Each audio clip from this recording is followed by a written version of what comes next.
for working really hard to continue to push us and have our students and families experience remote learning to the best capabilities that we can offer. Last Friday, we had to make the really difficult decision to not open to in-person on the 29th of September due to various reasons around the metric, but the one being the positivity rates. What we've committed to moving forward is that we will provide weekly updates to the community and families about our process as we move towards November 16th as a potential new date for us to open to in-person. And we will look at some other options as well regarding supports potentially that we can launch in between for our students with 504 plans and IEPs. Dr. Cristofario, she's working on some discussions. It's very tough as we try to make that decision with health and safety at the center. In addition, we are actually setting up structures for support for families that live in the Fifth Ward community at Haven with a community partner. And we are now going to be launching also supports for students that are marginalized students that fit into the priority, as we spoke of earlier, around free and reduced lunch, special education, emerging bilingual, and students who struggle back in the springtime, potentially to have slots for them at Oakton, Shute, and Dawes. And those, again, will be led by community partners. We can't bring all students back, but our community partners will be leading that. And that is something that, again, we are trying to collaborate as closely as we possibly can to bring other stakeholders into this work, as they have really been talking about the desire to help us. And there are many community partners that eventually, as we get closer and closer, we will be able to launch the actual full program. We don't want to put out any false information. The last thing I want to share is that as we shared the school districts that had launched their remote or hybrid model last week, some things have shifted. So I want to be sure and fair and honest with our sharing of information. We will work to update that frequently as often as schools are deciding to let certain populations return or to stay remote or go into a hybrid model. We will share that also. So please be on the lookout for that information as we move forward. Again, huge thanks to not just, I would be remiss if I didn't say, the parents and guardians and the students. Thank you for your continued support and your efforts. Our CNI team, our finance team, our special education support, all of our departments as we were working, the data and RAD. There's a lot of work that has happened. Our school leadership working very hard. Principals are navigating these waters, and it's not as easy. And of course, our unions who've been allies with us in this partnership, all 5 of them, we meet frequently, and we've been working hard to come up with the best plan. So that's the district update. And again, thank everyone for their efforts. And of course, our school board. Thank you, Dr. Horton. Do we have any board comments this evening? I guess I had posed a question about those IEP and 504, the students who have those, and what support, if you could go a little bit more into detail about what supports are planned or what supports are provided currently during the remote learning period. All right. I can take that. Right. Okay, so currently all case managers should have been reaching out with families and starting services with a priority on synchronous learning and some asynchronous opportunities. We do have a number of special educators who are co-teaching with their gen ed counterparts in Zoom meeting sessions, and related service staff who are starting live therapy sessions in small groups and with their students. So that's currently what's happening. And by the end of the month, families should have received or collaborated with their case manager on an individualized remote learning plan. We wanted to wait and give educators a little bit of time to get to know the students, kind of see where they are coming back from the summer and the spring, so that they were developing a meaningful plan with some targeted goals. So that's where we currently are. Did you want me to speak to some thoughts that we have about potentially being able to bring in some students with IEPs in for services in hopefully the future. We're still a ways from that because there's a lot of collaboration and partnering that would need to occur for that to happen. But we do recognize as a district that many of our students are significantly impacted. We all want to be back, but we know that some students are having a hard time accessing the remote learning environment, and that many of our students, particularly those students who have disabilities, really rely on a learning partner at home to support that remote engagement. And that can be really difficult for students, for educators, and for families. So we're taking all that into consideration. On the flip side, we also know that some of our most vulnerable students, some of our students at Park or at Rice and our other specialized programs are also the most potentially at risk. So we want to make sure that we're really thoughtful about the plans that we put in place to potentially bring them back. I have reached out to other special educators and other districts to kind of hear how they're starting to think about it and what metrics they're using and how they're supporting those students and educators and families in setting up some successful learning environments. So I think with that said, some things that we're thinking about are looking at and prioritizing students who we know are significantly impacted, have demonstrated regression, are not accessing remote learning despite everyone's best efforts. Those that have services that are really difficult to replicate in a remote setting. So an example might be physical therapy. And then of course we have to take in consideration, our staffing needs. So all of this will need to be collaborated on with our Let's Get It Right teams and our bargaining units, and then of course in collaboration with our families. So there's still a lot to think through, but I think we're all committed and hopeful that we can bring some students back as soon as we feel like we're in a position to do so safely. Because again, and we've said it over and over, the health and safety of our students and educators and families is the biggest priority for us. Thank you. Thank you both. And we have a remote learning update on the agenda, so we can dig into that a little bit more in a moment. Were there any other board comments this evening? Yeah, I have a comment. I wanted to recognize and honor the start of Hispanic Heritage Month tomorrow, September 15th through October 15th, and just recognize the contributions of our 60.6 million people who identify as Hispanic in this country. So just wanted to give a shout out to that. Quería dar honra y celebración a la herencia hispana, que se empieza a celebrar mañana, el 15 de septiembre hasta el 15 de octubre. Tenemos 60.6 millones de gente que se identifica como hispanos en este país, y solamente quería tomar un momento para reconocerlos y que empiece la celebración mañana. Thank you so much, Rebecca. That was on my notes as well, but your update was your comments were much more comprehensive, so thank you. Any other board comments this evening? Okay, thank you. And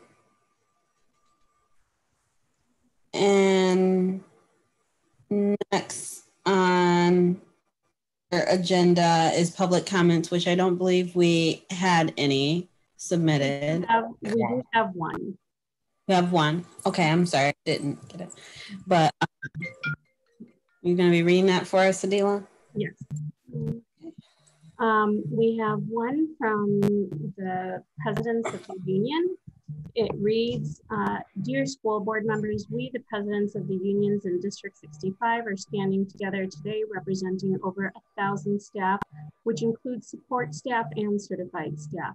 As the joint union presidents, we appreciate Dr. Horton and the district administration for being willing to involve various stakeholders regarding the planning for the 2020-21 school year. We believe that the administration has been transparent, respectful, and inclusive of the different stakeholders while we navigate this challenging and new territory. We, alongside the community, are concerned about the hate-filled messages and letters being sent, and we are disheartened with the division and criticism that is being shown to our new leadership. We recognize that these are unprecedented times and that no decisions are easy, but Dr. Horton and this administration have continued to center students, families, equity, and the impact of policies on our most marginalized communities. District 65 has had a written equity policy since 2016, and we are proud to be part of an organization that is putting its commitment into actions. We stand behind Dr. Horton and the administration's decisions to prioritize the health and safety of our students, families, and staff. We are committed to working together with this administration as partners to put the best conditions together, especially with health and safety in mind for our staff, students, and families. Signed, Natalie Copper, President of EACCP, Don Jackson, President of ETAA, Meg Crewley, President of DEC, Dana Smalley, President of DESC, Omar White, President of ECMA. Thank you, Adila. All right, and we will move on now to our remote learning update. All right, Dr. Beardsley. All right, so good evening. The memo that's been shared with you in the board packet communicates our commitment to developing a clear and ongoing monitoring plan for remote learning with a lens for continuous improvement. This monitoring must support our goal for the 2020-21 school year, which is to design instruction, engagement, and monitoring that leads to at least a year's worth of learning, regardless of student or educator's learning environment, be it remote or on-site. We know that learning conditions and environments, as well as student experience, are highly variable.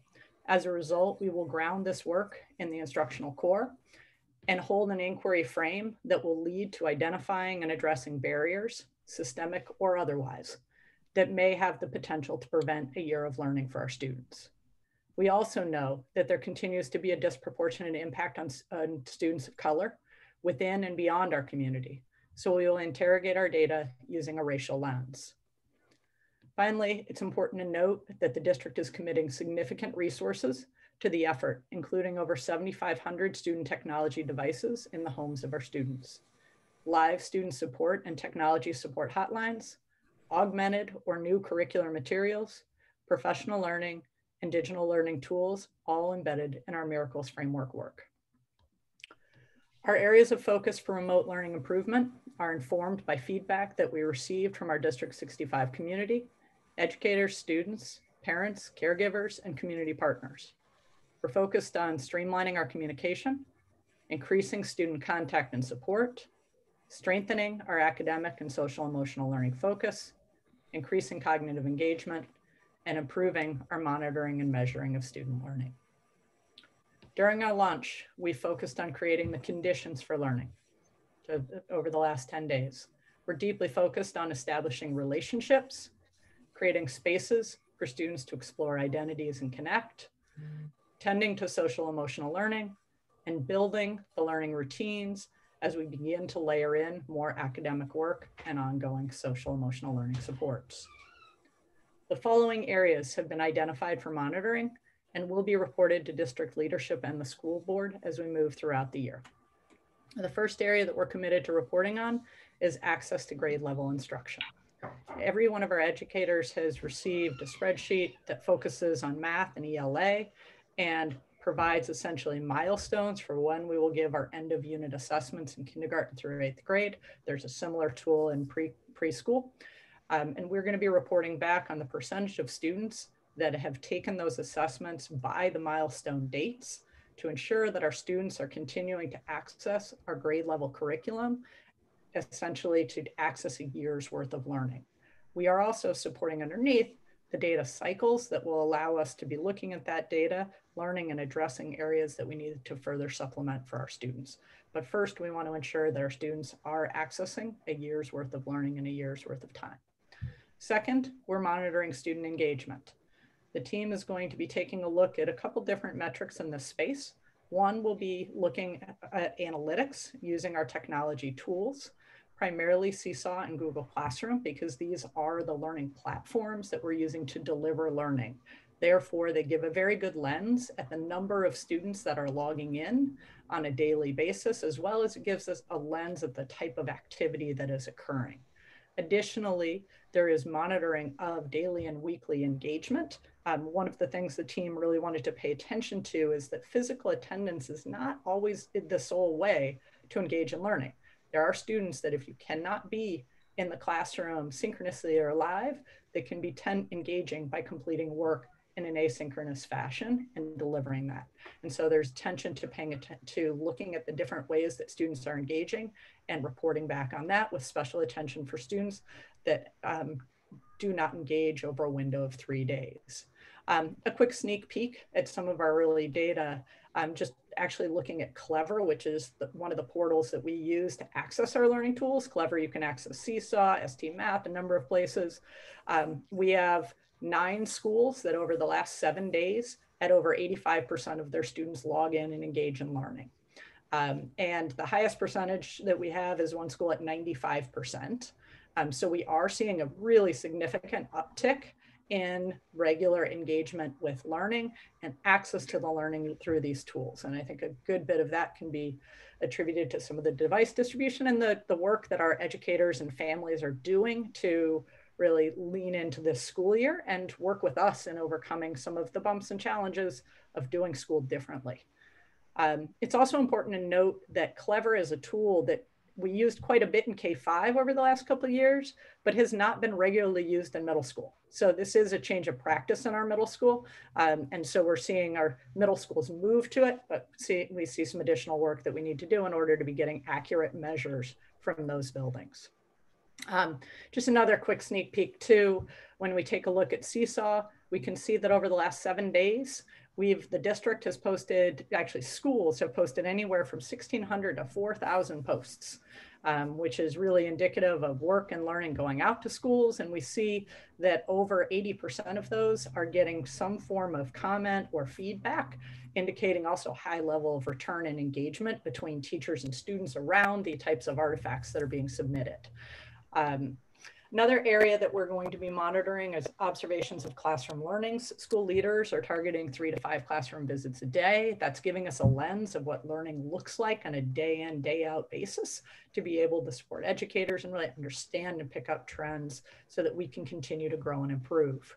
The fourth area is operational support for remote learning. As I mentioned above, we have a lot of devices out in the district. It's only going to be helpful if we are truly supporting our families to be using those devices in a way that is going to support the access for learning. And just a quick sneak peek at a couple of the data points there. In the last week, we've had 7,137 devices logged into by our students. There are, out of the devices issued, that leaves 873 that have been issued and not logged into. The largest gap are some of the Chromebooks that were issued last spring that were not returned back. So we're working back and through some of that data to determine whether those are still active devices. And so we'll have a better sense of that data as our team continues to untangle it a little bit. But I just a note of point to have 7,137 devices out there logged into learning with only 873 at this point not, is I think really a nice strong data point about engagement. Today too, we only had 37 calls, yet it was an asynchronous learning day. So we're continuing to monitor the calls and the types of calls that are coming in. We know that some of the particular places that we need to be watching most are really 6th grade and kindergarten, as we have different transition points that we're working to support. A final area where we're going to be gathering feedback is stakeholder feedback.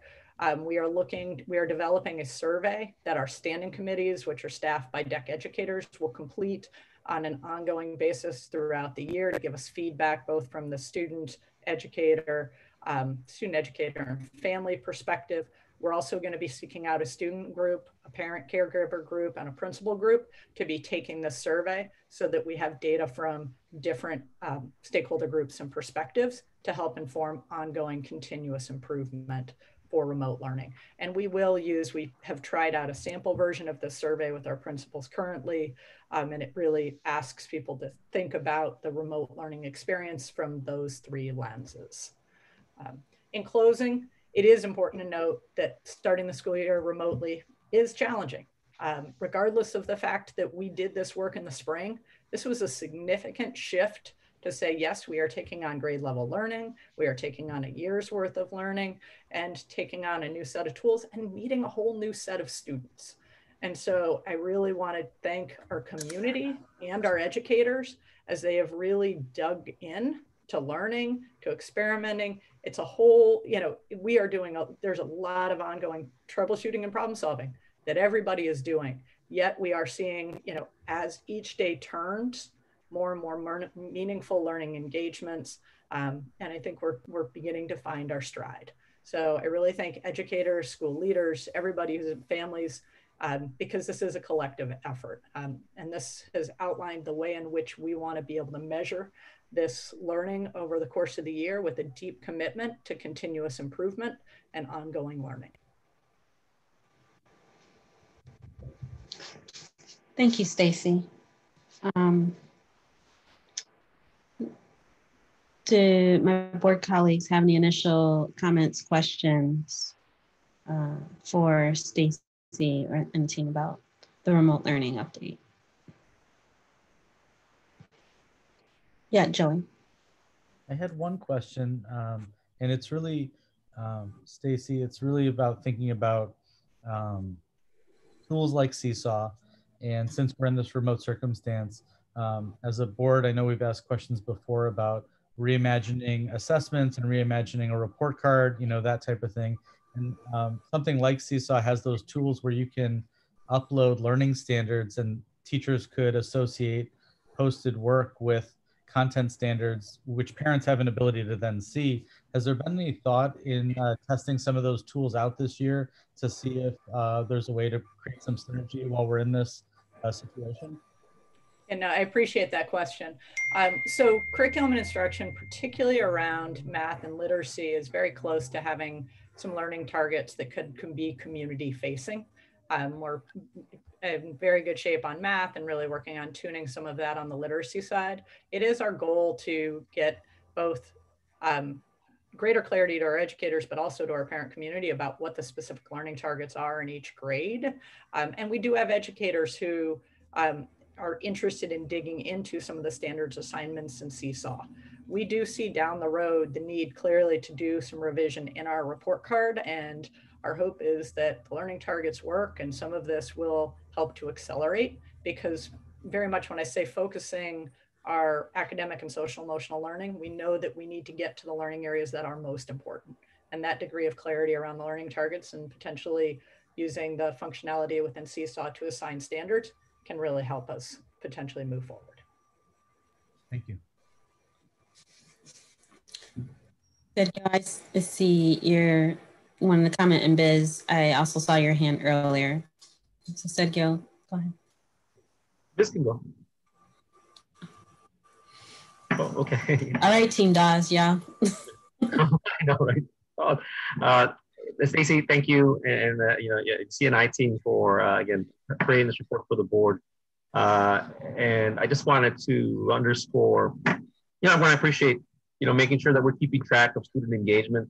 I think it aligns with everything you're saying. Aligns with what the guidance is from the Illinois State Board of Education. One of the things that's out there we hear a lot of families complain about is the number of hours children have to spend in front of a screen, right? And again, I think it's key. I really appreciate hearing that. You're going to utilize the tracking student engagement through the apps, because I think that again, I think what we have to make clear as a district, as we communicate out to parents, that it's okay if a kid maybe is not feeling good or it has been zoomed out. Okay for them to take a rest and to be able to re-engage at a later time during the day. And this is particularly true for our children in early childhood. Of course, some kids with special education IEPs who might not have the ability to kind of just cut through like the 4 or 5 hours. And even our early childhood kiddos, right? And I know early childhood is about 2.5 hours. Again, as long as I think we have to do a better job, I think, at ensure that parents know that there is this flexibility that, again, that comes from the guidance that is being provided around the return to school. And, it's helping parents understand that, okay, it's okay if your kiddo is not feeling okay that morning, but if they can engage later on in the day, it's absolutely fine. There is that flexibility. So for folks and parents listening out there, this is, again, part of what the guidance is out there for. Your children doesn't have to go 2 or 5 hours straight. They should be able to engage at a certain point during the day. Yeah, I think there are a number of things that we're trying to do. And I think something that, has to be clearly understood is there is no typical learner. And one of the things is we're navigating this early. It's difficult for some kids to get on and off. And so we are looking for our youngers about how we put together some continuous segments. But certainly if there's a point where it's overwhelming for that child, it is absolutely okay and encouraged to step away. And we want to work on engaging and bringing those children back into learning when they're ready. And thank you, Stacy. And Biz? So I have a question that will show that I'm out of my depth in even asking the question here, but in regards to technology, I wanted to also know how we're capturing data on like hotspots and connectivity, because it seems like that is where a lot of frustration is for folks. Some of us have 5 people Zooming at the same time in our houses. And so has there been any more attempts to talk to the city about building the infrastructure that we actually need, and thinking about how do we go beyond individual hotspots or whatever and this is where I have no idea what the technology is, but that is certainly going to be a continued frustration for folks, and not everybody can afford to buy the boosters or whatever else that is required to make that work. So what's our consideration of the tech needs as we go further? Raphael, can you talk a little bit? Stacey, you were there too, I believe. We had the meeting regarding citywide internet access, and the discussion kind of led to some other things. Can you chime in, Raphael? We had a couple of meetings with the city of Evanston, 202, Northwestern, and of course us, to try to see if there's a way we can leverage our buying power to possibly look at a wireless, an wireless antenna that can be located in a centralized area that will allow all of us to be able to have access to the folks who need access to be able to have access to broadband capability wirelessly. We've had 2 meetings, and one thing we talked about a number of things, but I think one thing we agree will be helpful is if we can use our buying power and reach out to some of the firms that already provide our services and do an RFQ where they give us a quote, and then we can work together to try to see how we divvy up the cost of it and how to make it affordable and be able to get the access that we all need. That was the last conversation that we had. And I think we're scheduled to have a follow-up conversation to pick that back up. So Raphael, can I again ask a question in a space I don't know well? If we were to try to pursue some of those strategies, what's the timeline for that? Is that a month from now? Is that 6 months from now? Is that 7 years from now we'll have this system? Like what do we think is the fastest we could make that happen? Well, let me say this. I may have missed a meeting with this, but I know one of the calls that we were on, one of the meetings that I called, there were, I don't want to say concerns, but there was a position I felt that was being kind of established that we not necessarily would be able to do a citywide like some other cities have, but we can bring our resources together to provide more hotspots and things like that. Raphael, that was the last. I don't know if it was a meeting after the last one I was a part of, and something could have changed. So can you? That was we were looking for immediate solution. I think what I talked about was more long term. Mm-hmm. It's a process. It's a more involved process. But short term, what we did is we were able to reach out to a couple of hotspot providers and try to get better pricing that we've actually been paying and they were able to give us that, and we were able to acquire more hotspot. But I think that's short-term immediate solution. I think what I talked about earlier, being able to pull resources and do an RFQ is more of a long-term process because it involves spending other people's money as it is. So folks have to look at their ability to be able to support that long-term and to be able to come to an agreement as to how that will work. But short-term, what we're able to do is, since we were able to get better pricing for hotspot, it made it easier, if you will, to be able to acquire more hotspot. And we currently just got, we ordered 150, and I've just been told that it just came in today. And we're in a position to actually allocate some of those to more of our family and staff member who needs assistance with access to the internet. This seems to be a conversation that probably, I mean, just in terms of an RFQ, probably needs to be put out by the city, not a school district, so that we can define the scope of the problem because, or the cost of the problem, because hotspots, I know working off of a hotspot only goes so far for only so many devices. And like if we need to have a multi-agency conversation around what the need is, you know, I would love to see the city of Evanston put out an RFQ so we can at least see what the cost of this project would be and see if anybody would bid on it so we can then discuss how to meet that need. I think we're talking about stuff in the clouds right now. Right.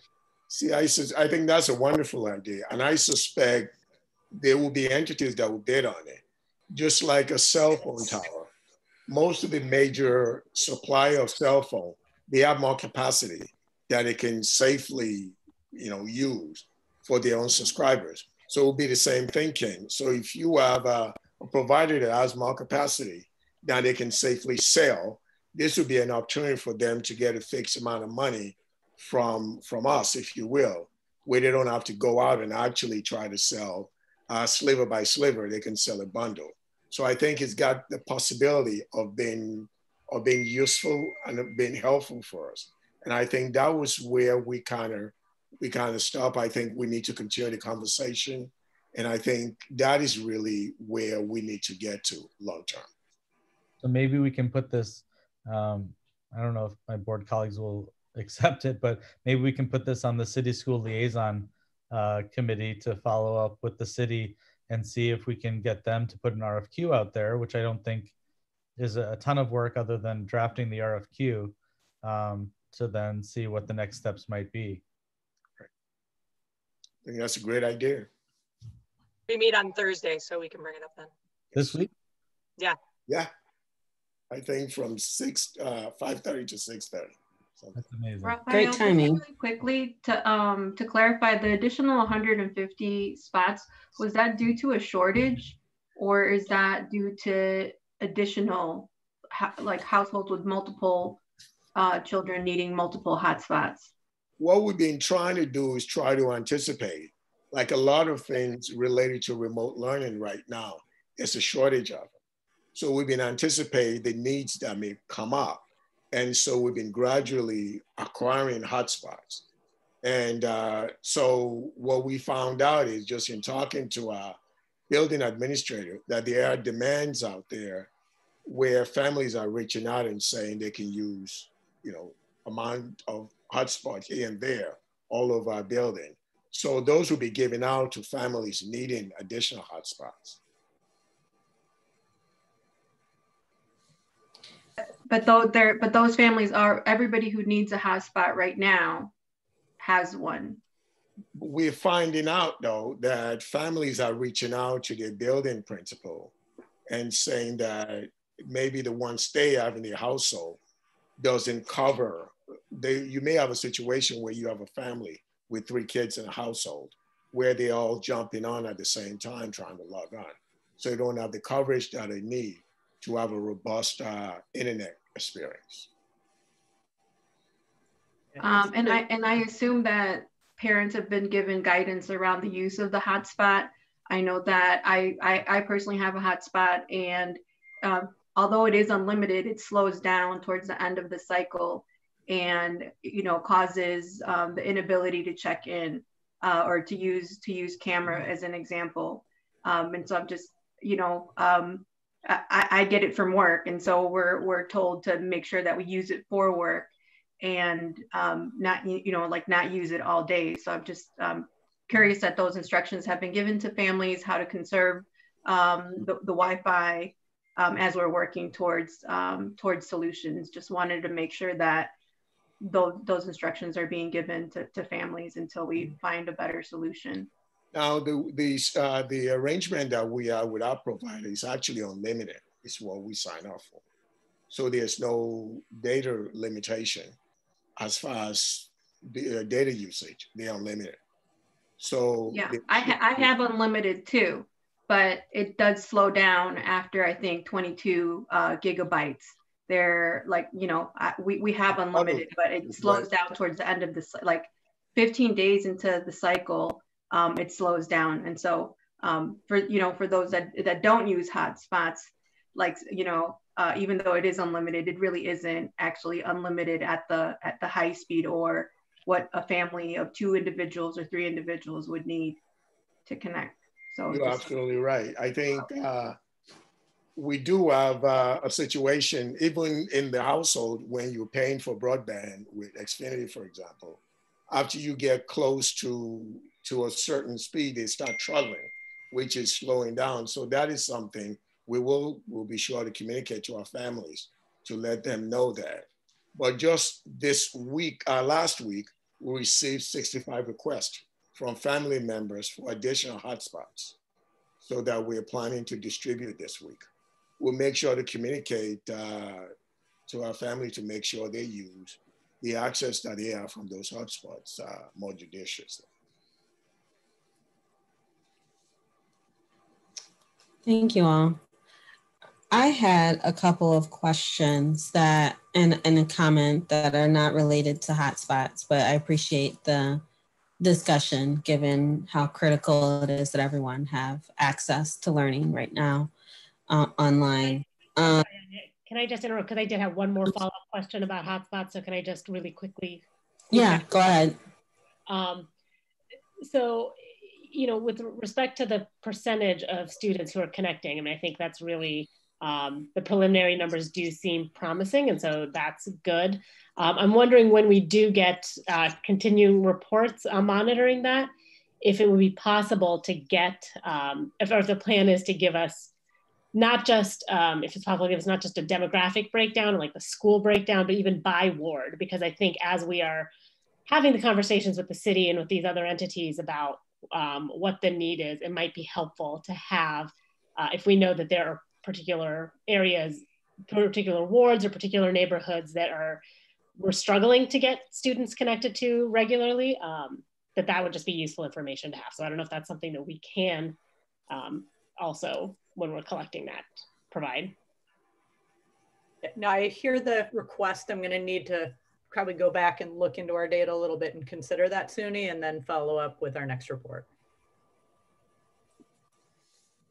Thank you. So my question's not altogether unrelated from yours, Sunny.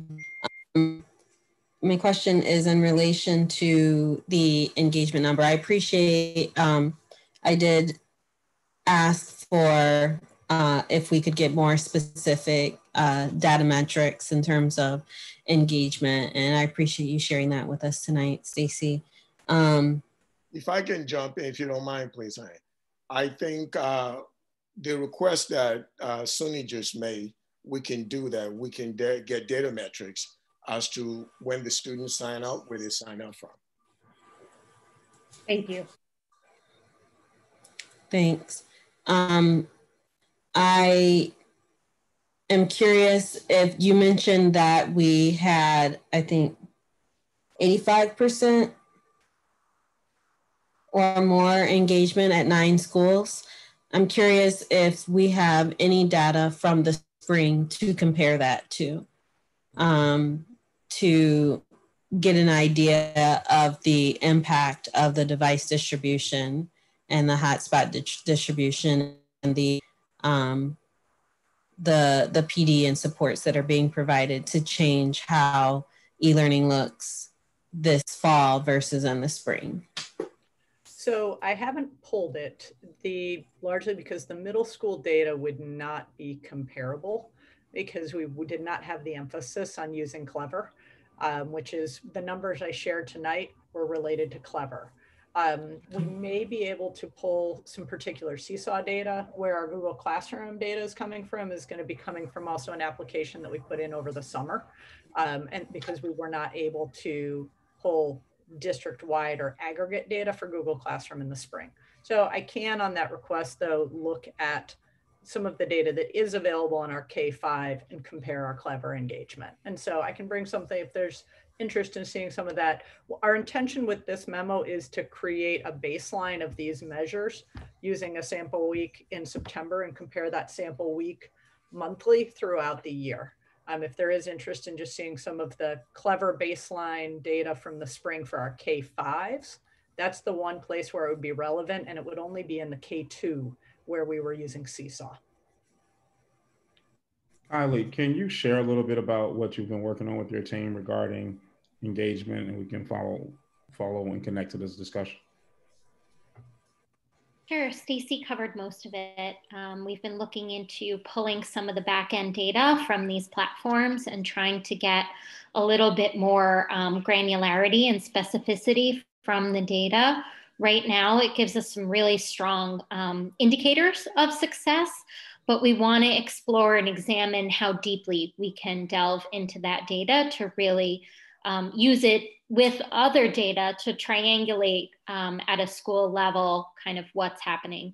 And so we're in the exploratory phase right now, and we'll work with Stacy and others to bring you that information as it becomes available. We are really hoping that we can also really understand which of the tools are adding a lot of value. So not just what are students using, but also what are educators using. Because if we don't have the right tools in place, or there are tools that we have in place that are not as utilized as other tools, that's a really valuable source of information for us as well. And so we're examining this from many angles to be able to really have a robust understanding of what the data is telling us. Thank you. I think that we are interested in seeing some baseline data from the spring. If you all deem that as something useful to dig into, if it turns out that whatever reason the composition of the data is difficult to make that comparison with, and that it's not a great use of everyone's time, please do let us know, but would be interested in baseline from the spring to the fall. Another comment I was going to make is really, I think, personal, that I hope will feel useful. One of the things that we have talked about is those transition years and how e-learning may be a challenging experience for children in those transition years. And y'all did mention that. I have a new kindergartner, and I do believe we are adapting as well as possible. But for early learners, one thing that I've experienced with him and that I've thought about is how much of early learning is learning how to transition.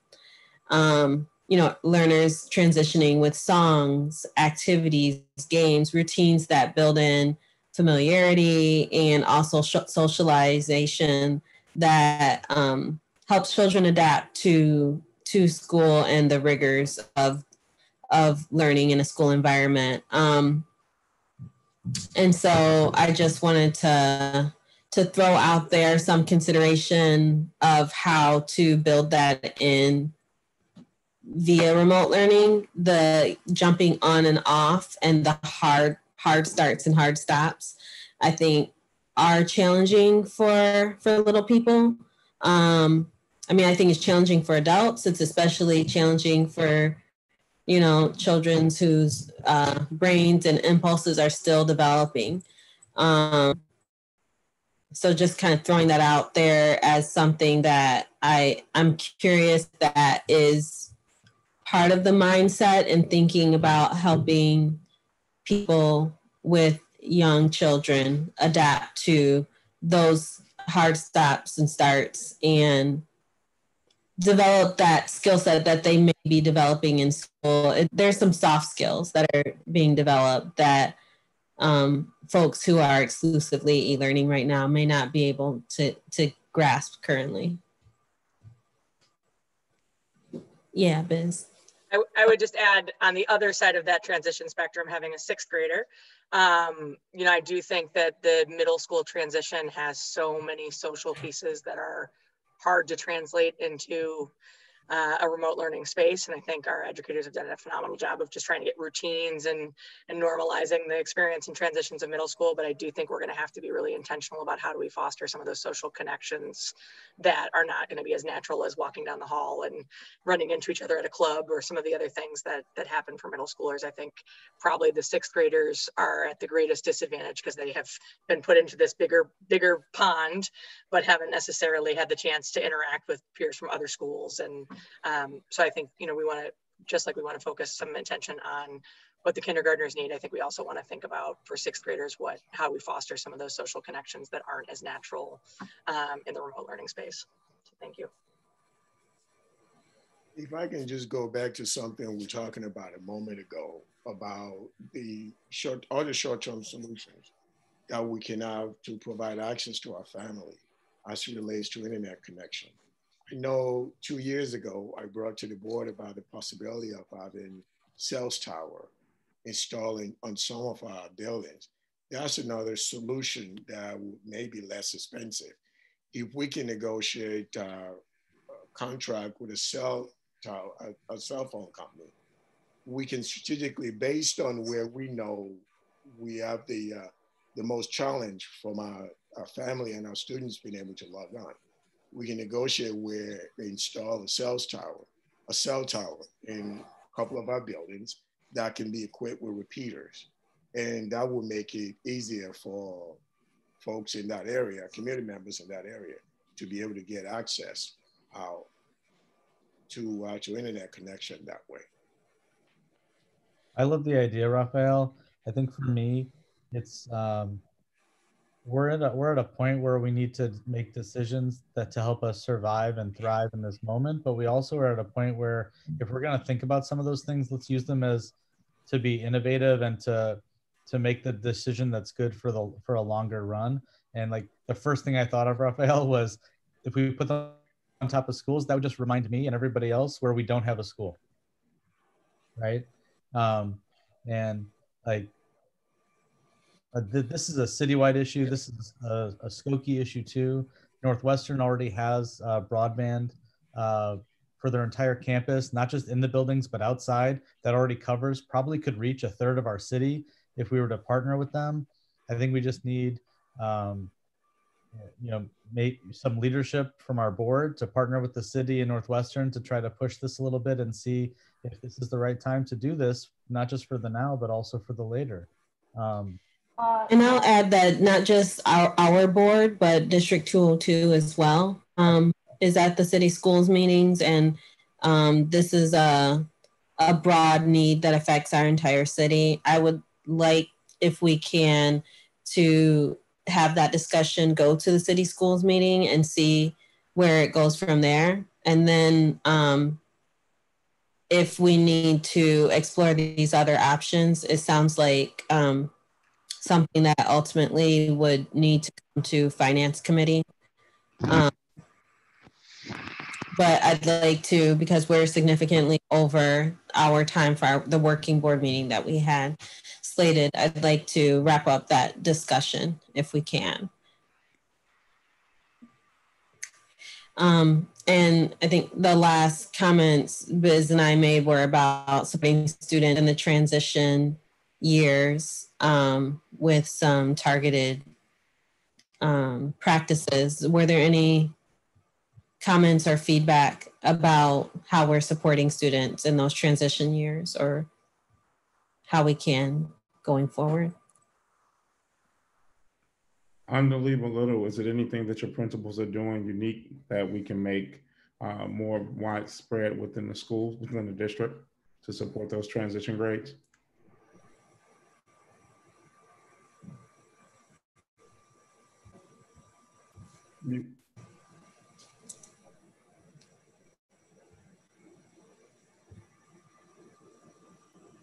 Okay, so in terms of transition from 5th to 6th grade? And also kindergarten as well, coming in. So I understand, I mean, in the beginning of the year, our kindergarten, I will speak to kindergarten, receiving our kindergarten students. I know that our kindergarten teachers spend a lot of time thinking about engagement activities. We had a range of ways that those, we had a range of ways in which that those children were welcomed into their communities, from informal check-ins to, I know that many of them did formal Zoom check-ins and checking in, connecting with students in their homes through Zoom World, to help those children feel connected to their new school. I know that each of our schools worked to prepare, in addition to the supply kits, they got kind of bags and a variety of, I know that many schools did this. I can't guarantee, I think every school did, but I don't have the exact number right now, but I know that many were able to create special bags for the kindergarten students to make them feel welcome to their new spaces. So. Terrence, you want to add anything for the middle school? Yeah, 5th going to 6th grade, it was a lot of different things they did with the PTAs. We kind of try to put the PTAs in charge of that a little bit, so we can not only welcome the students, we can welcome the parents. But we kind of wanted to make a community thing, but we didn't do anything super big because, like I say, it was just a little confusing at this time of what we could and couldn't do, as far as bringing them to the school, spreading them out. So it was very small, and we did a lot of stuff via Zoom meeting. But we definitely would like to do something a lot bigger next year and start planning for it sometime in March, April. So that's kind of where we're at this year. We just, like I say, really left it up to the PTAs, and we just got in where we fit in just to ensure that we wasn't breaking any type of COVID guidelines. Sorry, let me just clarify. My concern is not just about social life outside of school, it's how the lack of social connection makes the academics not as successful. That in the classroom, if kids are not able to foster connection and relationship and don't have relationships going into it, that does impact their learning experience. So yeah, I understand the PTA pieces and the other social pieces, but I also think that as we move from classroom routines of just how each class is going to work and learning kind of the content in those middle school classes, we need to think intentionally in the next few months about how are we fostering social connection amongst those kids so that that learning environment can be as vibrant as possible. You know, I think it's that much more intimidating to be on a Zoom call with 20 faces or 30 faces you've never seen before, that you're not going to see in the halls, that you're not going to share a locker with. Like all of the ways that you would kind of build your people are not really available to kids in our current format. And so I do think our teachers need to be much more intentional about how to try to foster that within the classroom so that that can be more successful in the academic side of things. Sorry if that was a confusing point. And I'll clarify too that when I was talking about early learners, I was also not thinking about how they felt welcomed into the school, but how they are supported for the transitions of on and off of devices. And the different, the routines and starting and stopping something that may start something difficult or maybe stopping something that's fun and doing that transition repeatedly during the day. Like I imagine that in the school day, if when students are physically in the building, that kindergartners probably have a hard time transitioning from recess and have a hard time transitioning from PE. And so we virtually now have lots of transitions where it's getting onto a device or getting onto an application and then having a hard stop to go to another activity. And typically in the school building, I think those transitions are supported with songs, with opening routines, closing routines, and different ways to help regulate oneself when doing transitions. I'm just curious if there's thought being put into how to do that. with little people, because that's part of their learning during these early grades. I think to speak to that a little bit, Anya, so there was a group of kindergarten educators that engaged in the summer learning project and built out essentially some recommendations for how to kind of take on the first 30 days. I am interested in getting back into a conversation with that group. You know, as I said, we are walking into something kind of new. And so, you know, over the last week or two, we've had conversations back and forth with school leaders and teachers about how do we tune schedules? How do we smooth out some of those transitions? And I think as we go deeper into this, it is going to be, you know, we've been encouraging lean back into the things that we know are good teaching, and then think about ways in which we can make them work in a remote environment. And so right now we are focused on gathering feedback and continuing to tune and improve. The resource that the kindergarten educators put together is a strong support, and we're continuing to say, what else can we do? And so what you elevate are really good kind of questions and places for us to continue to think and grow. The first couple of weeks have been about developing strong learning routines and rituals and working out some of the kinks. And so we're going to keep doing that. I think additionally, and as I was listening to Biz, I was kind of sitting between the technical and the adaptive. I know from some of our middle school educators, you know, we, and we'll talk a little bit more about this next week, but we issued a social emotional learning roadmap and a CEL toolkit. And we've got some really nice activities also supported by some of the coaches and folks that have been doing work in restorative practices to create spaces to build community. And I've had educators reach out and say, wait a minute, now can we work on how we preset breakout groups in Zoom and think more intentionally about how we're pairing kids up? So I think as we're moving through our tech learning, we are now getting also more intentional about what are the conversation spaces and the pairing spaces that we want to be using when we have our classes live with us. And so that's there. And I know as I'm talking to educators, we are thinking a bit about, you know, it is really different to not have the passing periods in the hallways. And so how do we balance for some of that space? And I know it's an incredible lift and I don't expect to have been accomplished already. I just want to make sure it's on the list for now that we move into this next phase, and it's going to be a longer period before we have any group of students coming back together, that's on the list.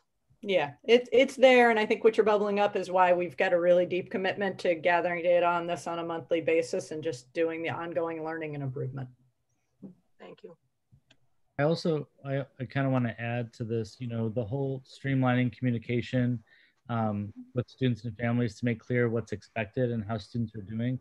I think it's also a really great leadership opportunity, both on a district leadership level, but a building leadership level, to really highlight teachers, you know, people who are great in the classroom. There's a completely different crop of people that are nailing it in Zoom. And there's people who are producing great lessons. And I watch my second grader and I see the way the second grade teachers, I'll give a shout out to the second grade teachers at Walker, are sharing the load.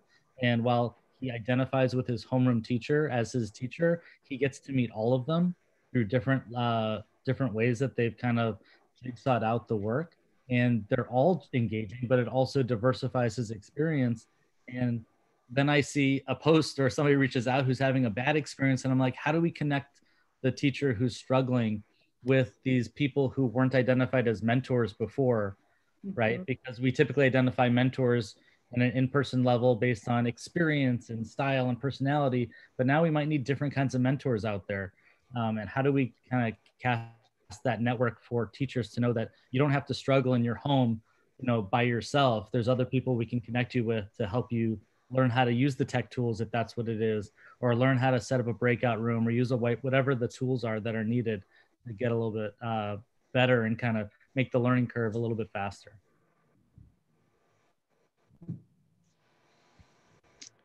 Thank you. I really appreciate that we got a good start to our remote learning discussion, and that we will have these updates on a monthly basis. Thank you for hearing our request in June and honoring that with the calendar and with this discussion this evening. I am looking forward to following up on our discussion about access to internet baseline data from the spring, and digging in deeper about the social emotional experience of our students, families, and educators and staff as we continue to navigate this and course correct as needed. Just real quick, Anya, if as part of that next report, I think it would be great if we could have an update on the work that our social workers and our psychologists are doing. As I'm listening to this discussion, I'm wondering how we're pulling in the members of those teams and how a student who we might have identified for those needs in the classroom, how we're identifying them through online learning, through e-learning. So just wanted to add that in if we could get that as included as part of the next report. And we talked a little bit prior to getting to this agenda item about how we're supporting students with IEPs and 504s. And so an update, Romy, on what you were sharing with us earlier would be a great addition for our discussion next month as well. Thank you.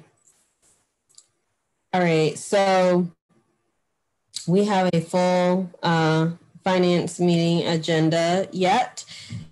So with no further business before the board, I adjourn this meeting at 7:06.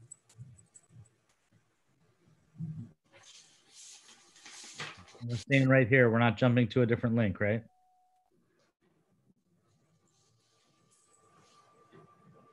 Yes, we're right here. All right, so we're going to call the Finance Committee meeting to order at 7:07, just about 52 minutes late. So sorry for those of you that have been waiting in the wings just for the finance meeting. We've just got a couple of agenda items, but lots of good information in here today. In compliance with the governor's orders, tonight's meeting will be held virtually. So Adela, can we please do a roll call? Sure. Kim? Here. Kartha? Here. Halpern? Here. So we have one action item, and that is to approve the Finance Committee meeting minutes from August 2020. It was riveting reading for those of you that took a look at it. So the Finance Committee recommends that the minutes of the August 10th, 2020 Finance Committee meeting be approved as presented. Second. Great. Kim? Yes.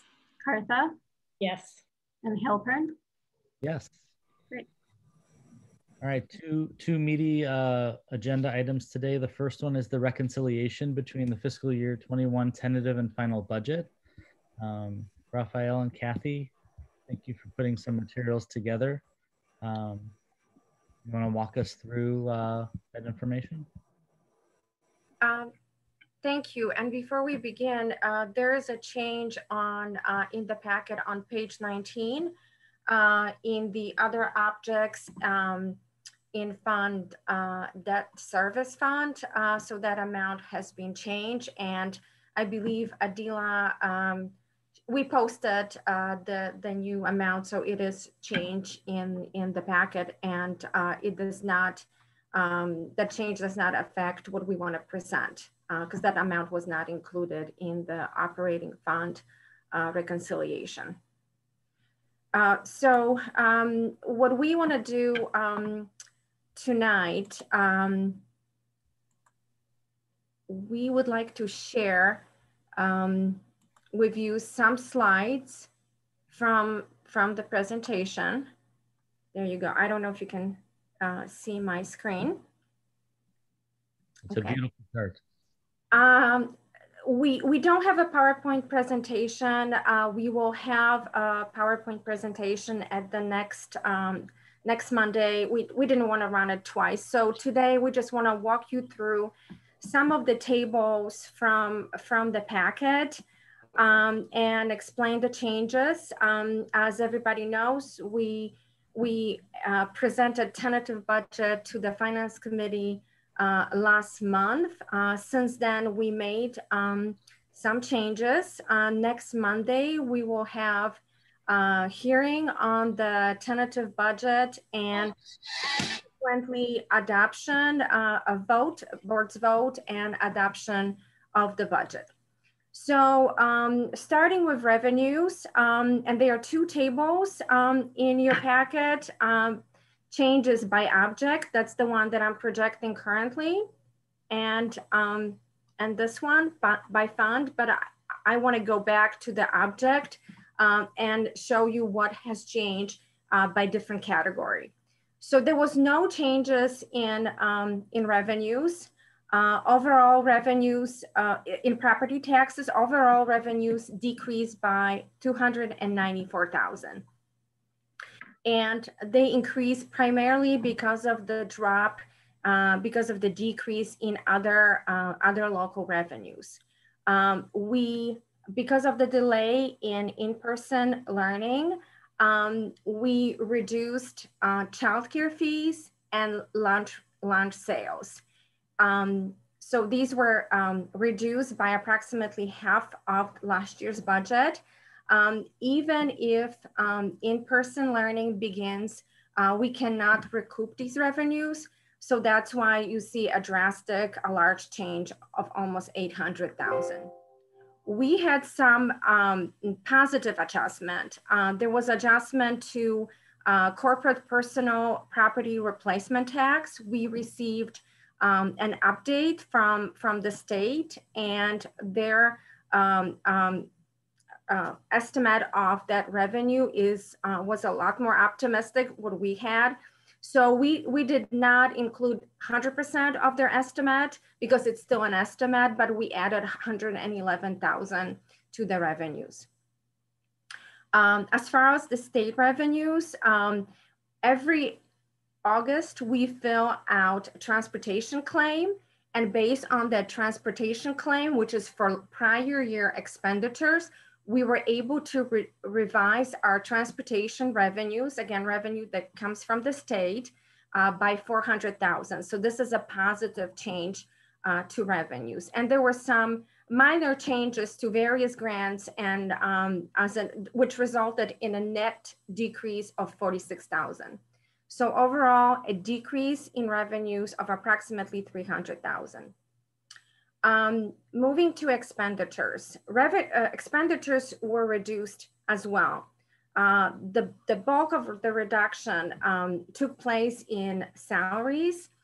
Over the summer months, primarily August and July, we have several vacant positions due to retirements, people going on leaves. We fill those positions during the summer.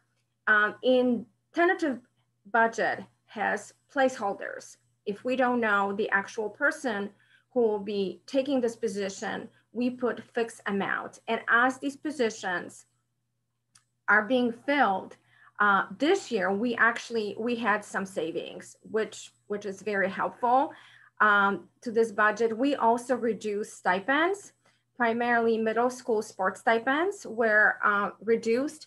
So overall, there was a saving of almost 384,000. There was a small adjustment to benefits, 3,600, and there were two adjustments to purchase services and supplies and materials, primarily related to CARES stimulus funding from the government. We finally got some information after our grant was approved. We were able to put proper expenditure categories in our budget, and that's the result of those changes. And there was a small adjustment related to park budget, close to $8,000 increase in that category. So overall, we had a decrease in expenditures of 142,000. That has resulted in a drop in our surplus of 152,000. So overall, a small change in our operating budget. Are there any questions about any of these categories? If not, I would like to project the projection screen. And the most important thing from this slide is that fiscal year 22 currently looks slightly different. It is positive. We have a balanced budget. However, this surplus is very tentative, and I really want to underscore this in bold. If 2020 were a normal year, that would be actually, we would feel actually very good about this scenario, because looking at fiscal year 22, to the most pieces of information, CPI that affects property taxes, which is this amount. I don't know if you can see my cursor on the screen. And then salaries, we actually have two contracts with our unions, with our teacher union and with the paraprofessional union. They are locked in through FY24.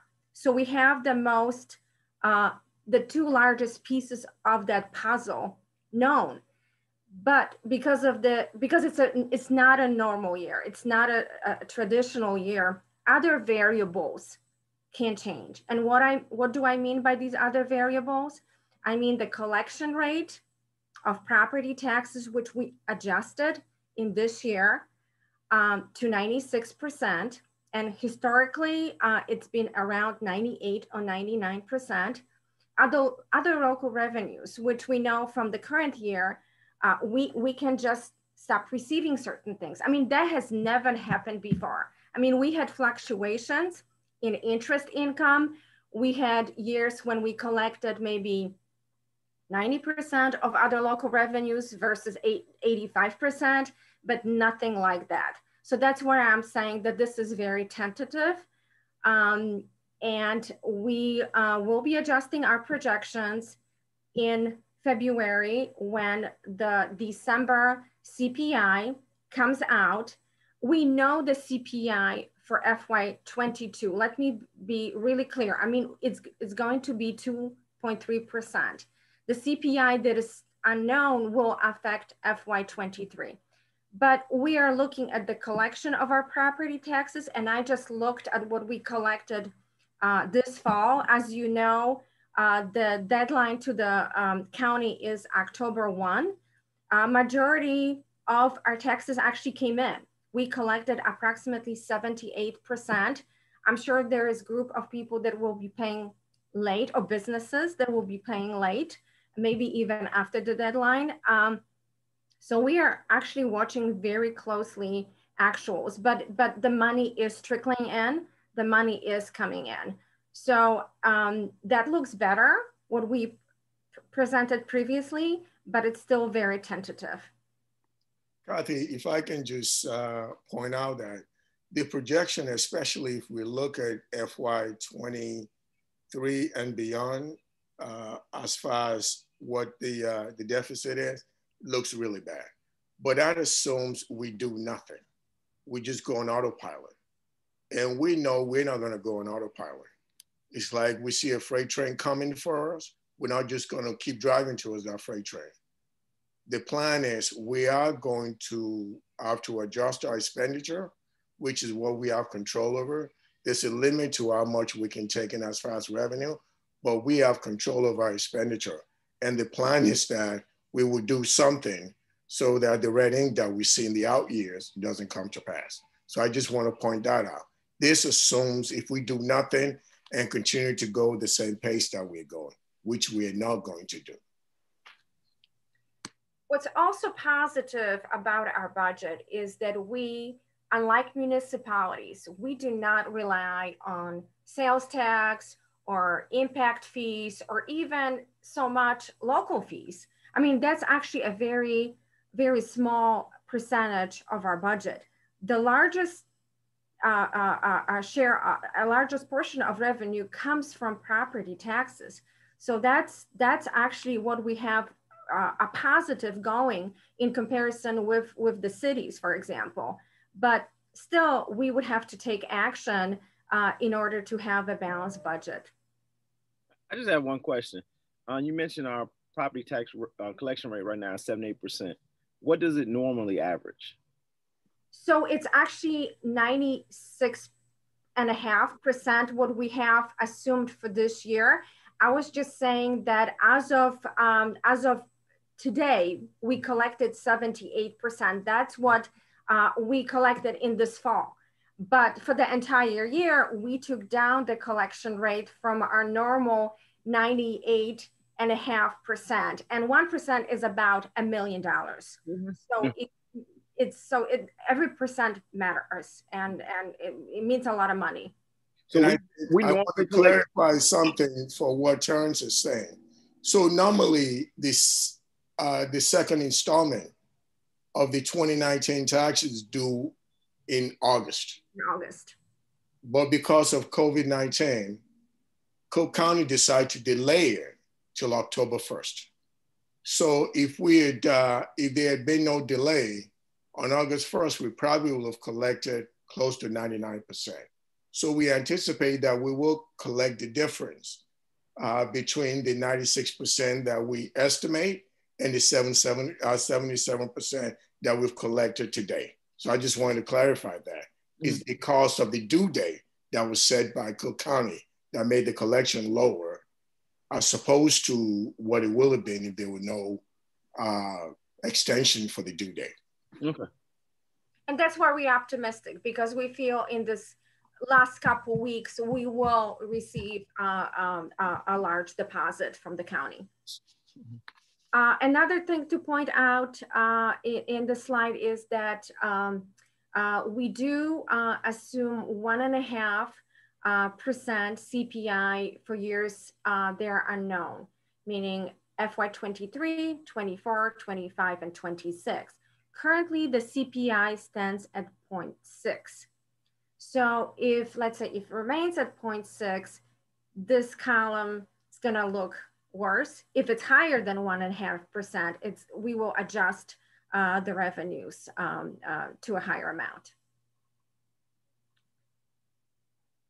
And I just included you have this in your packet. This is just a picture from the projection slide of our fund balance. Again, right now we are at the peak of our referendum reserves. We are, because of the a very small surplus this year and next year's projected, we're not anticipating any deposits into referendum reserves, which is represented by these green bars. So we are just hoping to hold steady and engage in short and long-term financial planning. So hopefully we can preserve these referendum reserves for future years. And that's all we had. Any questions?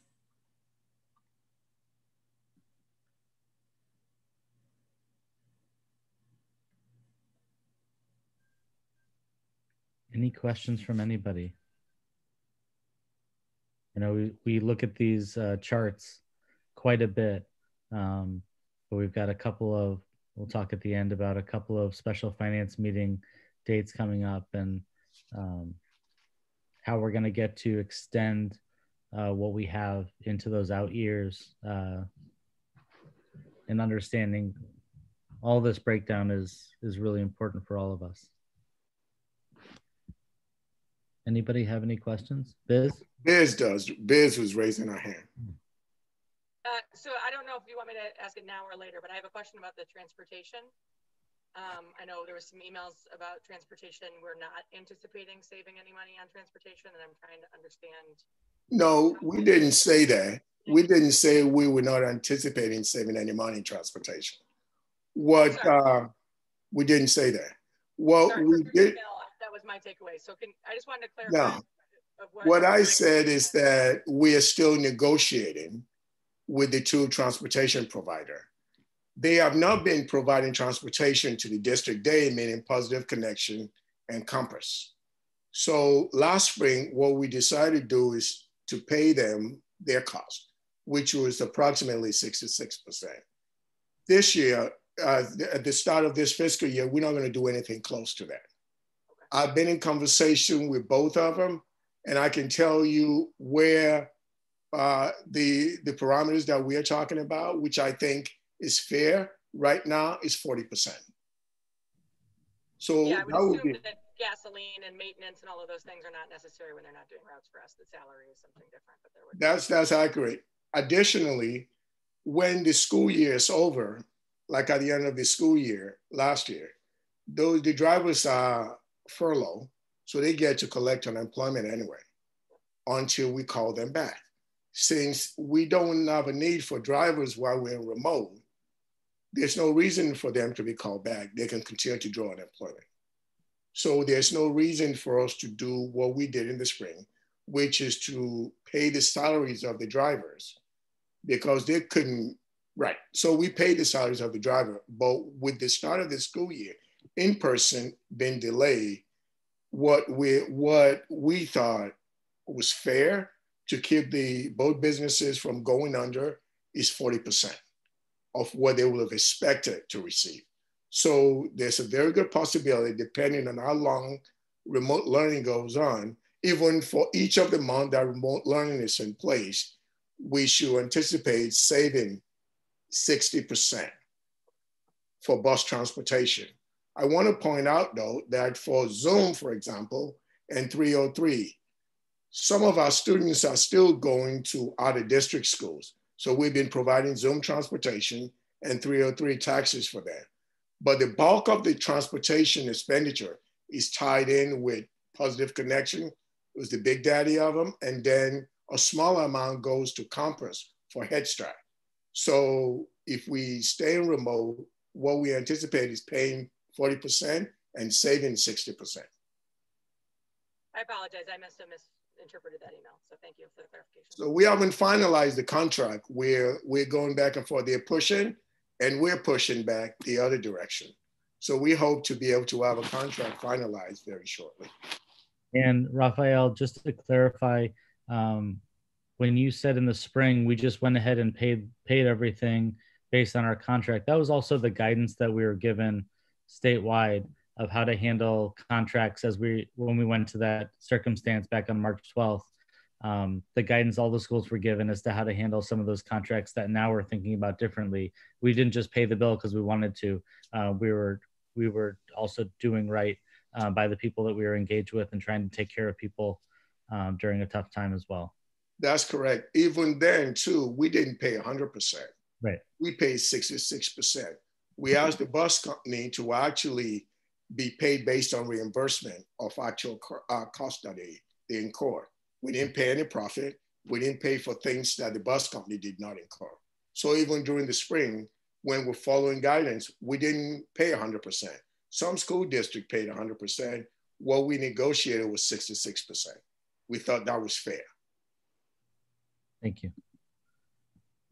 And I just would like to point out that what we have in the budget, because these negotiations are still are ongoing, we have 100% of the cost, but we will be using the savings against uncollected revenues, which I'm sure we will have, and additional COVID-related expenditures. Right. So I had a question. Cool. I had asked the initial inquiry about transportation, and I noticed that we had a bill from July for transportation. What transportation was being provided in July? You mentioned Compass does Head Start, but I don't believe any Head Start programs were operating in July. Is that bill for service back in March? And what happened is we asked Compass, as we did Positive, to provide us reimbursement, actual expenses that they incurred. So there was a delay between when they gave us the bill and when we verified that the bill that he actually gave us was actual expenses. So 63,000 of the 70,000 that you saw in there is actually reimbursed expenses to Compass from last school year. The other part of it is the salary, the payroll and salary related expenses for our team member who focus on transportation. They're paid out of the transportation fund. For example, the coordinator of transportation and the secretary of transportation. Those are the folks that got paid from there. See, okay, thank you. Any other questions? I had Go ahead, Anya. one other question related to the tentative budget. I just wanted to hear a little bit more about the salaries savings and more specifics about what positions were being reimagined or were we were receiving savings from through attrition, and the thinking behind those changes. I can handle that. So when we have a vacancy, for example, when some of our teachers retire and some of our educators resign, we don't know, we have a plan to try to be efficient in filling those vacancies, but we don't know for sure where we're gonna come in. For example, there are some hard to fill positions there for special education, for example. Some of them are bilingual educators. So we don't know exactly until we fill those positions how much the cost of salary is. So what we do, we estimate based on past practices, what we think the cost of replacement will be. But then when we actually fill those positions and we're able to fill it at a cost-effective way, the difference becomes a savings that we can then claim. That's what those are. And if I could add, that amount didn't actually include any savings from attrition. That was just purely savings from filling the position, and also because some of the positions, some of the employees didn't start until August, let's say. So then what happens is we go back and we adjust that cost. For example, our two deans of culture and climate started a little bit later. So we were able actually to reduce that cost because they, instead of being paid for 12 months, they will be paid for 11 months. So, I mean, everything adds up. So these are the small amounts that resulted basically from salary, budget accounts maintenance, and just tying to the latest, to the actual employees who are taking these positions. Okay, so it was a variance due to budget versus actuals. Yes. Yes. Okay. Can I also ask, before we move on to our next agenda item, Rafael, we talked about this a little bit today, and you mentioned COVID-related expenses. I think it's really important for us as a board to kind of acknowledge and support and thank you and the Buildings and Grounds team, because those schools are not open. And though people in our community would like to say otherwise, there has been a lot of work going on in the buildings to try to get these buildings ready so that they can open at some point. Can you speak to some of the high level things that have been happening in the buildings that make them a little bit safer in terms of risk mitigation for when we do bring people back into the buildings, from bubblers to the automated pieces and sinks and things like that? Sure. One of the things that we learned in doing research, CDC guideline, and also the best practice for the health and safety of our students as well as our staff, is that students and staff members are not supposed to drink from bubblers, water fountain, because of the possibility of contacting with their mouth and their head. What they're supposed to do is they're supposed to use bottle fillers. So what we've been doing is the maintenance team, I've been going around and actually capping those plumbing supply to those bubblers to make sure that when we return in person, those bubblers would not be available for our community members, our students and our staff to be able to use. So it's a lot of that has been going on. What we've also done is we've gone out and actually ordered bottle fillers. There's a shortage of those, but we've been trying to get as many of them as we can to replace the bubblers that we're disconnecting. So when we come back, folks will have access to clean drinking water from the bottle fillers. So that's some of the things that we've been doing, but it's been a few other things that we also have been doing. We've been looking at the filters. The filters that we currently have in our HVAC system, they were the lower grade filter. They were fine before COVID. But in doing research, we decided to use a higher MERV, which is the higher filter system, in a way that doesn't hinder the way our boilers and HVAC system function. So we've been going around and using a MERV 8 or higher to make sure that we can filter more particulates from coming into the air. So those are a couple of the things that we've been doing on the maintenance team to get our schools ready for the start of in-person instruction. So we've had a lot to do.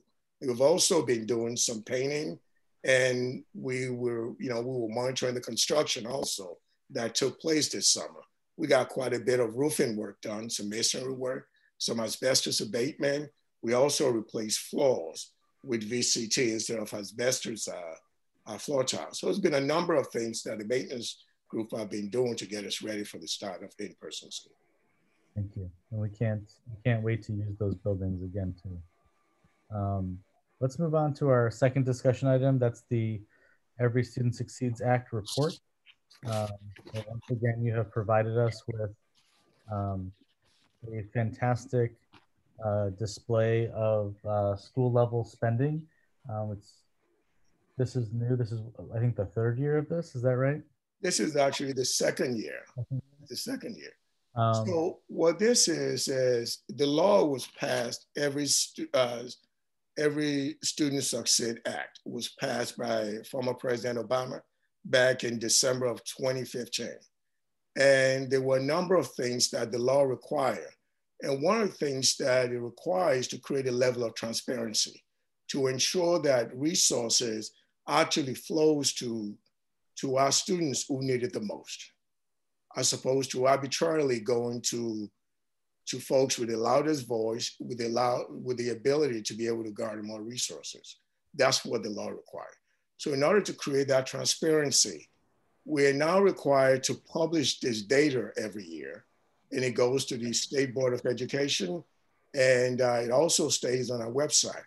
What it does is shows that we are supposed to have resources follow the neediest of our students. For example, our English learners. For example, our special needs students. Even among our special needs students, we also are supposed to make sure that the LREs, the least restrictive environment, the LRE1, LRE2, LRE3. LRE3 are students who need the most resources. So we're supposed to make sure those resources follow them the way it should.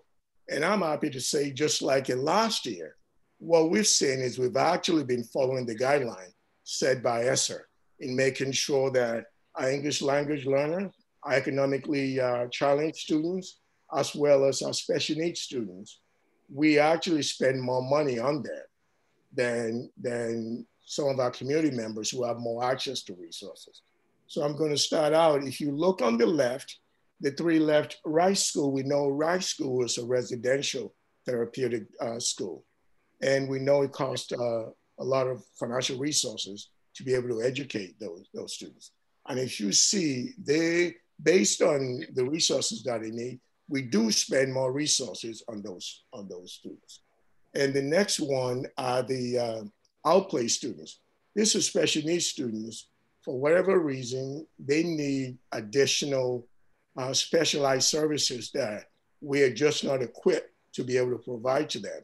So we send them to outplace schools where they can get the required services. The average amount that we spend on those students is $48,000, which is in line with what you expect for that. And right below that, our early childhood center, we know 0 to 5 students, they need, the class size is smaller, and they also need additional resources in order for them to get to where they need to be.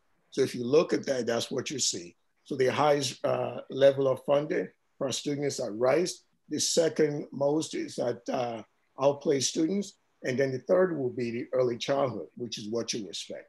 And as if you look down there, you see, for example, King Arts. We have the options program at King Arts. So we also know we spend more resources at King Arts to service those students. And next to that would be Bessie Rose. Bessie Rose is one of our buildings that the board has made a decision to keep small because of the TWEET program. So the per student enrollment there is lower than the rest of the district. And that's the reason why the level of resources there is higher, because the number of enrollment is lower, comparable to the rest of the district. And it goes on and on like that. I'll let Kathy jump in and speak to the next couple of slides. I'm going to speak to the variances between our regular schools. If you take the outliers out, the variance between our highest per pupil spend at King Arts and the lowest one at Lincolnwood is $4,595. The district spends more dollars per pupil at schools which serve higher number of students with higher needs. And it's done by design. Let me go briefly through the reasons why we spending more at King Arts, Oakton, Dawson, Bessie Rhodes. So King Arts, it's the district's, one of the two districts' magnet schools, and we have second highest percentage of students with IEPs. 15% of King Arts students have IEPs. The district's average is 13%. At Bessie Rhodes, low income population is at 45%. It's the third highest low income population. Again, the district average is 38%. At Oakton, and just to go back, let me go back to Bessie Rhodes for a second. It's actually it's the smallest school. It houses only 273 students. And the way these expenditures are calculated, a lot of the fixed expenditures are such a principal. Every school has a principal, assistant principal, administrative staff. The numerator at that school, it's much smaller versus other schools. So obviously, just right from the get-go, that fixed cost for Bessie Rhodes is higher. It's higher than other schools. Oakton has highest percentage of low-income students. 60% of Oakton students are considered either free lunch or reduced price lunch. Students, English learners account for 27%, and 17% have IEPs. DOS, where we spend $17,071 per student, has the highest percentage of English learners and special education students. 59% are low income, 33% are English learners, and 17% of students have IEPs. Shute School, which is one of our middle schools and the smallest middle schools, houses 647 students, has the highest population of students with additional greater needs. That school has 55% of low-income students, 14% of English learners, and 14% of students with IEPs. If we go back to the other side of the spectrum, to Kingsley and Lincolnwood, these two schools actually have the lowest percentages of poverty, English learners, and IEPs. Starting with Kingsley, 31% of the students qualify as reduced or free lunch. 2%, only 2% are English learners, and 10% has IEPs. Lincolnwood is very similar, 28%, low income, 2% of English learners, and only 7% of students with IEPs. So naturally, spending on those two schools, students is smaller per pupil. These two graphs illustrate a correlation of low income and IEPs and school spending. And it just show what we just looked in the bar graph. Basically, you have schools with the highest percentage of poverty: Oakton, Dawes, Shute, Bessie Rhodes, and King Arts, corresponding with the highest spend, and similar statistics for the IEPs: Dawes, King Arts, Shute, and Oakton for students with special needs. There are various reasons why we have higher spend besides student needs. There's also school size, as I mentioned. Smaller schools, Shute, Bessie Rhodes, which have smaller enrollment, fixed cost adds much higher amount per student. Also specialty programming with TWE and ACC, the class size is smaller. Again, that adds to the cost. Teacher salary, which is included in the expenses, can be a factor. And we do have our more seasoned teachers, which have higher salaries versus our new teachers. These expenditures do add to the cost, as well as state and federal requirement. And that is especially true for our pre-K population. And we just wanted to show you this table. And basically it shows how we allocate the cost. There is a site level cost. So everything that is charged directly to a particular school, we're talking about staff, their benefits. If there is a program that is just at that school, for example, TWE, then we do not allocate that cost somewhere else. Is being allocated to this particular school. And then there's also a column for centralized costs, which includes, for example, administrative cost, transportation cost, and then both columns are combined to calculate the total cost. There are certain things that are excluded from the calculations, for example, debt, capital expenditures, but also community services and 0 to 3 expenditures. They are not included in those total costs. These costs, as Raphael mentioned, are being reported, will be reported. Actually, they were already reported, and ISB is working on the presentation to the public, but they will be included in the school report card and available in October.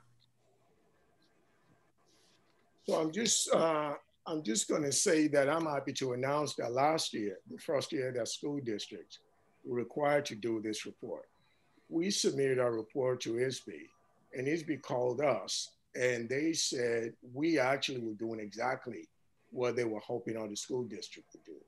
And they actually asked for our permission to see if they can use our report as an example for the school district to follow.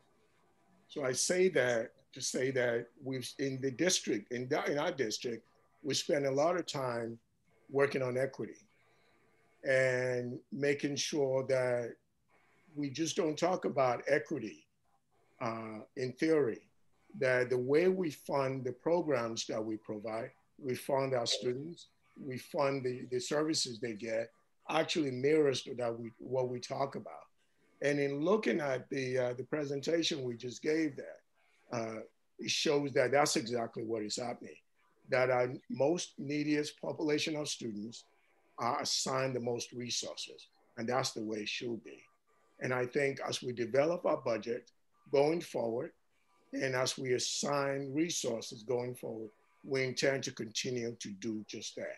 making sure that we use an equity lens to the way we assign resources, that resources follow the needs of the neediest students. Thank you.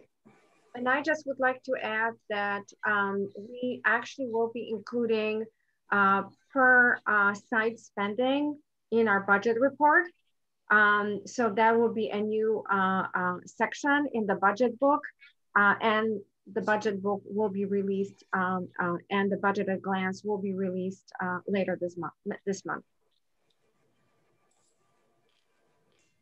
Thank you. Thank you. Thank you for that award-winning presentation of the ESSA report spending. Any questions from my board colleagues?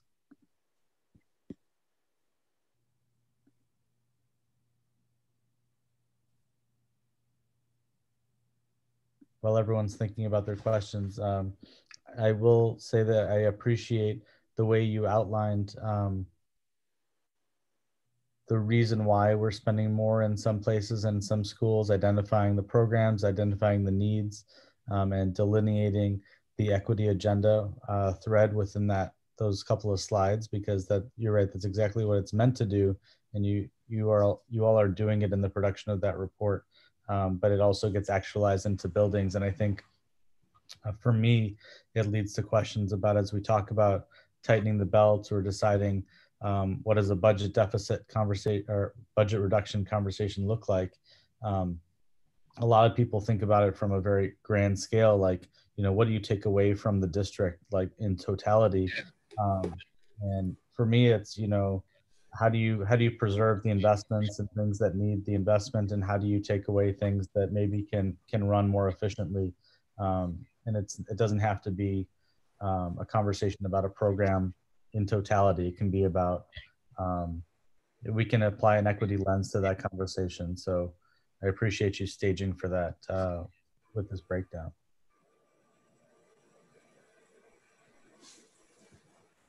Any questions? Anya? I don't have a question. I just wanted to express appreciation. And it's as was last year's, and as the state has acknowledged, it's a well done report. And I appreciate the attention to the detail of what this board has expressed as our vision for supporting equity in our district and giving attention to our learners where it's needed, and making sure that our budget is a moral document and it does represent support for vulnerable communities. I appreciate the explicitness and how that's laid out in the document, and thank you.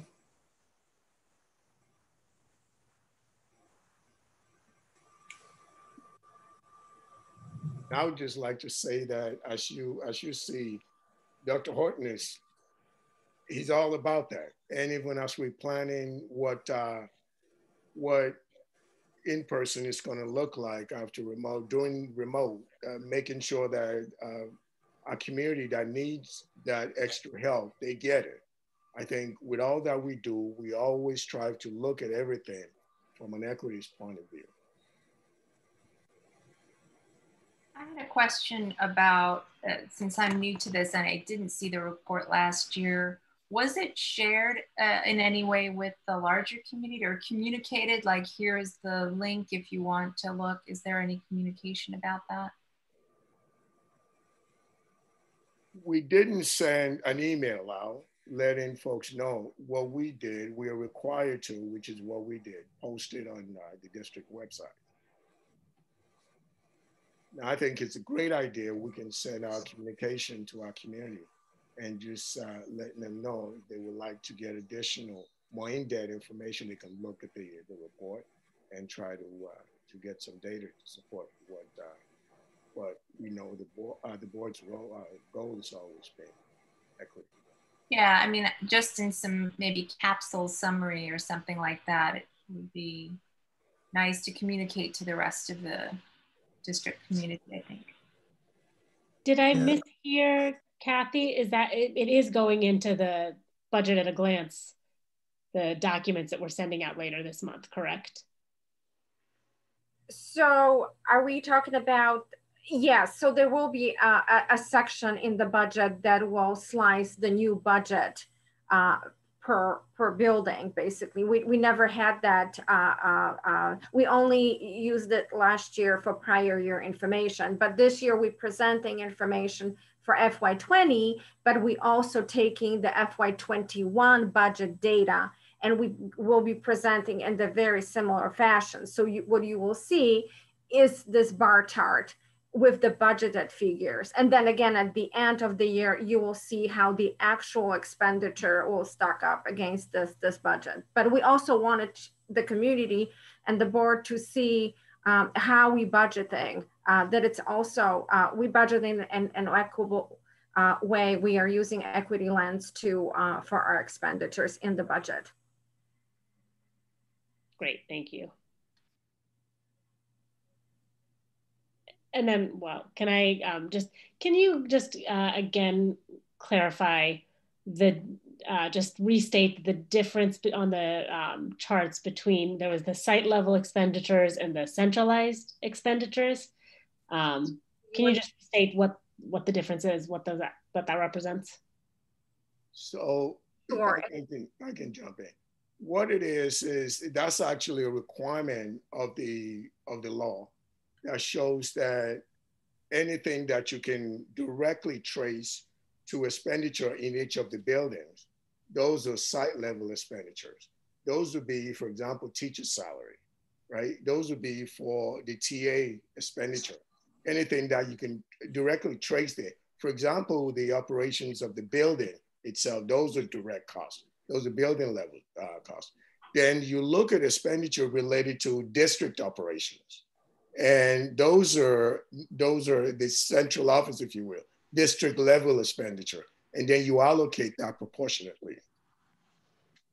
So basically any district-wide expenditure, which is either allocated to our district-wide locations, or is just affects all schools, we are taking all these expenditures and we are dividing it by either a student population or employee working at the particular building. We're actually using various methodologies for various expenses. So it's not one methodology for all expenses. And these expenditures are allocated to so-called centralized expenditures. But there are certain expenditures that they are excluded. I mean, for example, if we're talking about debt service, it will be really practically impossible to be able to allocate the debt service payment that we make for outstanding bonds proportionately, because it will be difficult to do. So those kinds of expenses are excluded completely from being considered here. Oh, okay. Okay, that makes sense. Thank you.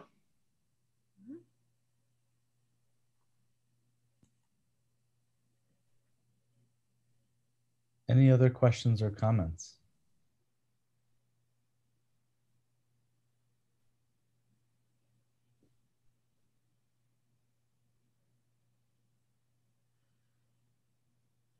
As a teacher, I was always known for my wait time. Sorry. Awesome. Without any other business for the committee, it will be time for us to adjourn at 7:58 p.m. And there's a list of items in the FYIs, but our next Finance Committee meeting is going to be November 9th.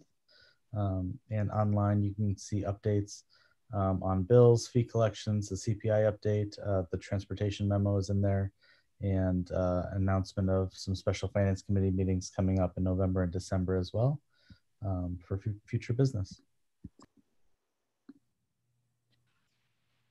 Thank you, everybody. Have a good night. Thank you.